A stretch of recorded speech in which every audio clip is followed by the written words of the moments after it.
Dear colleagues, this is another case done with a semi-long chopper. This is not as long as Dr. Neto Rosatelli's chopper that have a tip of zero point 0.5 millimeter long. This one it's a little bit shorter, it's just 0.4, but still nice, longer than usual choppers that we might use regularly, which are about 0.25 or zero point 0.3. Notice the case that's a glaucoma patient have a small anterior chamber. The blood that you can see in the anterior chamber is coming from the collector channels when the pressure is going down a little bit. And this is like a 3 plus grade nucleus sclerosis, and a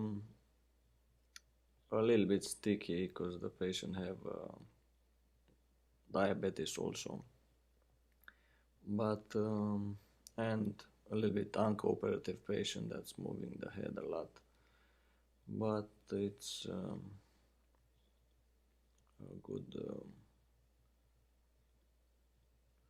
case to show this useful long choppers that we can use, and that long tip can be very useful into doing lateral chop or horizontal chops.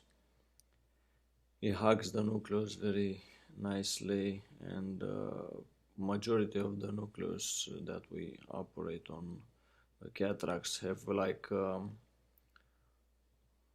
millimeter or so thickness, or even 5 millimeter central thickness. So having a long chopper, it's very useful because you have the entire nucleus that is cracked by the long chopper's tip. And most of the phacoemulsification is done. It's very good chopper to rotate and mobilize the pieces inside the bag, and you can also use it as a mechanical delineation. If you don't do hydrodissection, you can use these long choppers to separate the cortex from the bag. And that's the end of the phacoemulsification. Here in this case, the cortex is very sticky to the bag, so I'll use the AC maintainer and the aspiration needle to take out the rest of the cortex and to clean up the bag real well. When you have the phacoemulsification machine into the aspiration port, you can touch the iris as you saw and nothing happens because you release the foot pedal and there is no damage to the iris tissue. That can occur only if you have ultrasound power and you push the pedal real hard, then you take out parts of the stroma, which is not very nice, and you gotta do a pupilloplasty at the end after that. So cleaning up half of the bag from the cortex and then switching the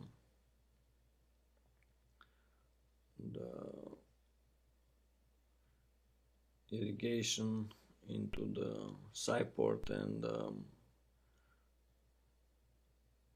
take the remnants of the cortex on the opposite side and injecting the IOL under irrigation from the AC maintainer. This is another hydrophobic IOL, and I always push the iris root on these glaucoma patients. The trailing haptic is a little bit stubborn and got stuck to the optic, but there is no problem. Just do your other maneuvers and then go back, and probably you will not have to do anything. It's just gonna unfold by himself.